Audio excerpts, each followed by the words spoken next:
하나님이 자기 형상 곧 하나님의 형상대로 사람을 창조하시되 남자와 여자를 창조하시고 이러므로 남자가 부모를 떠나 그 아내와 연합하여 둘이 한 몸을 이룰지로다. 하나님께서 하나님의 형상대로 남자와 여자를 창조하시고 둘이 연합하여 한 몸을 이루도록 하셨습니다. 첫 사람인 아담과 그 아내 하와의 관계는 하나님께서 사람들에게 원하시는 올바른 관계를 보여준 것이었습니다.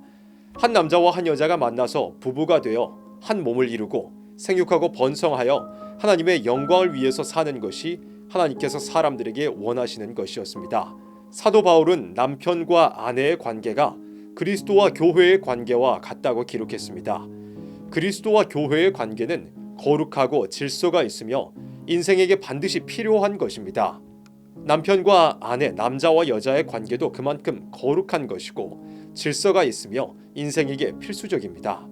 창세기에 등장하는 소돔은 하나님께서 정해 놓으신 남녀의 아름다운 관계를 파괴하고 동성애를 비롯한 여러 가증한 일로 말미암아 하나님의 심판을 받고 말았습니다.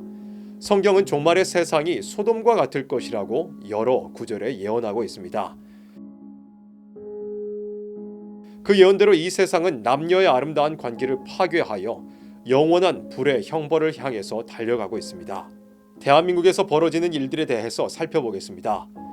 서울시 교육청은 지난 3월 제2기 학생인권 종합계획이라는 것을 시행하기로 했습니다. 여기에는 서울시 내 초중고교에 재학 중인 소위 성소수 학생들에 대한 보호와 지원을 강화한다는 내용이 포함되어 있습니다. 동성 간 성관계를 하는 소위 성소수 학생들을 학교가 나서서 직접 보호하고 지원하겠다는 것입니다. 성인권 시민조사관을 학교에 파견해서 성소수 학생들의 피해 사례를 직접 조사하고 상담하게 합니다. 거룩한 신앙과 양심의 자유에 따라서 동성애는 죄다, 동성애는 잘못된 일이다와 같은 말을 하는 교사나 학생들은 교육청에 의해서 감시를 받게 되는 것입니다. 그리고 서울시 교육청은 일반 학생들을 대상으로 성평등, 성인권이라는 이름의 교육을 적극적으로 실시합니다. 성은 타고나는 것이 아니라 스스로 결정하는 것이라고 교육을 받게 됩니다. 하나님을 대적하며 남자와 여자로 사람을 창조하신 이 창조의 질서를 파괴하는 젠더 이데올로기, 공산주의자들의 적화 수단으로 이용되는 젠더 이데올로기라는 것을 교육받게 되는 것입니다. 지난 2019년 4월 11일 헌법재판소는 낙태죄에 대해서 헌법 불합치 판결을 내렸습니다. 그러면서 2020년 12월 31일까지 낙태 관련 법조항을 개정하라고 권고했습니다. 그러나 시한 내에 법이 개정되지 않았고 올해 2021년 1월 1일부터 현재까지 낙태가 비범죄화된 상태가 지속되고 있습니다. 성은 생명이며 책임입니다. 그렇기 때문에 성경은 남녀 사이의 육체적인 관계는 결혼 안에서 이루어져야 한다고 가르칩니다. 그런데 낙태는 성이 생명이며 책임이라는 사실을 부정하고 성을 육체적인 쾌락에 불과한 것으로 만듭니다. 결혼하지 않고도 육체적인 관계를 해도 된다. 생명이 잉태되더라도 낙태를 통해서 책임을 회피할 수 있다는 잘못된 생각을 만연하게 만듭니다. 이로 인해서 남녀가 결혼하여 아름다운 가정을 이루는 일은 드물어지고 자신의 육체적인 쾌락만을 따라가는 세상이 되어가는 것입니다.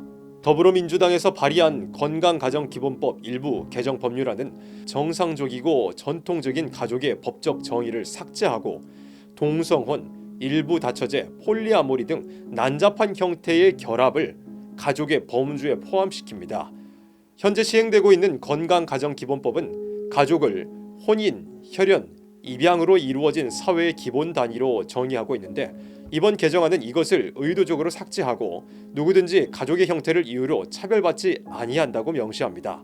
이것은 사실상 동거나 동성 결혼 등 정상적인 가정이 아닌 난잡한 형태의 결합을 모두 가족의 범주에 집어넣고 반대하는 사람들을 역차별할 수 있는 독재적인 법안이 될 위험성이 있습니다. 21대 국회에서는 정의당이 차별금지 법안을 발의한 상태이고 더불어민주당도 또 다른 차별금지법을 발의할 준비를 거의 마친 상태입니다. 차별금지법은 소위 동성애라고는 동성 간 성행위 그리고 성별 변경에 대해서 반대할 수 있는 종교와 양심과 학문과 언론의 자유를 심각하게 침해하는 독재적인 법이 될 위험성이 아주 큽니다. 차별을 금지한다는 명목을 가지고 있지만 신앙과 양심의 자유에 따라서 동성애를 반대하는 다수의 국민들을 인권 침해의 범죄자로 몰아가서 처벌을 받게 하는 악법이 될 것입니다. 이와 같은 하나님을 대적하는 정책들 뒤에는 붉은 용의 사상, 무신론 공산주의가 있습니다. 공산주의는 자유, 평등, 인권 등 살려주는 것 같은 용어로 사람들을 미혹하지만 결국 사망에 이르게 하는 청황색 말의 모습으로, 또 알지 못하는 사이에 사람을 질식시키는 연기와 같은 속성을 가지고 아름다워 보이지만 탄압과 강포가 숨어있는 정책들을 펼치는 방식으로 전 세계와 대한민국을 집어삼키고 있습니다. 창조의 질서를 대적하는 동성애나 낙태 같은 것들이 공산주의의 적화 수단으로 이용된다는 사실은 이미 지난 몇 차례 영상을 통해서 설명했었습니다. 차별금지법 제정연대에 포함되어 있는 몇 개 집단을 살펴보도록 하겠습니다. 향린교회라 이름하는 이 집단은 적극적으로 동성애를 옹호하는 행위를 해왔습니다. 이 집단은 북계와 김정은을 거리낌 없이 찬양합니다. 국가보안법 폐지, 사드 배치 반대 등 북계가 원하는 내용을 그대로 주장합니다. 한국기독교교회협의회 NCCK는 총선이 끝나자마자 차별금지법 제정을 촉구하는 성명을 발표했고, 이적 행위로 실형을 살고 있는 이석기를 양심수라고 하면서 석방해달라고 촉구했습니다. 뿐만 아니라 북한 괴뢰 집단과의 평화협정을 주장하기도 합니다. 민주사회를 위한 변호사 모임입니다. 이 집단 역시 이석기의 석방을 요구하는 집단입니다. 이외에도 불교, 원불교, 페미니즘 단체 등은 차별금지법 제정연대에 포함되어 있으면서 친북 활동을 하거나 직접적으로 친공산주의 활동을 하고 있습니다. 공산주의를 추종하는 노동자연대를 살펴보게 되면 성소수자 해방운동과 마르크스주의가 사실상 같은 목적을 가지고 있다는 것을 알 수 있습니다. 이들은 기독교의 가치 위에 세워진 가정을 동성애라는 수단으로 파괴해야만 자유체제를 전복시킬 수 있다고 주장합니다.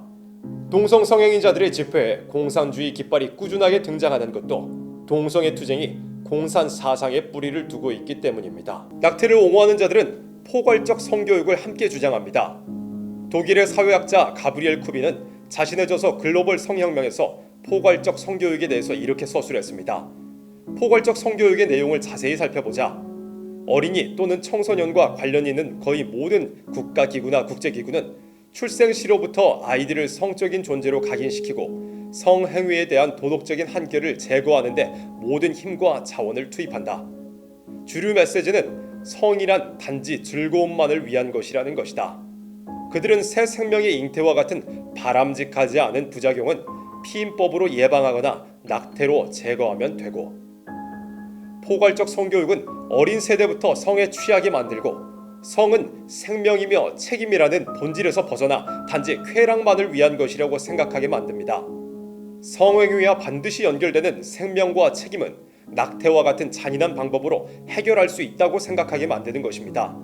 결국 낙태 합법화를 추진하는 세력들이 포괄적 성교육을 함께 추진한다는 것을 보면 그들의 목적이 성적 타락과 방종을 야기하는 것임을 알 수 있습니다. 낙태를 옹호하는 여성운동, 페미니즘은 반드시 공산주의와 연결됩니다. 마르크스주의를 추종하는 노동자 단체가 여성의 자기결정권을 주장하면서 낙태를 옹호합니다. 마르크스주의와 페미니즘은 항상 연대합니다. 또한 페미니즘은 동성애와 연결되고 동성애 역시 공산주의와 연결됩니다. 이와 같은 시대에 우리는 하나님께서 원하시는 올바른 사랑 그리고 남녀 간의 관계를 실천하고 가르치고 악한 자들을 대적해야 합니다. 세상은 결국 예언대로 소돔과 같이 될 것이지만 그 가운데서 인내하며 신앙을 지킨 성도들은 다시 오실 예수님을 영광 중에 맞이할 것입니다.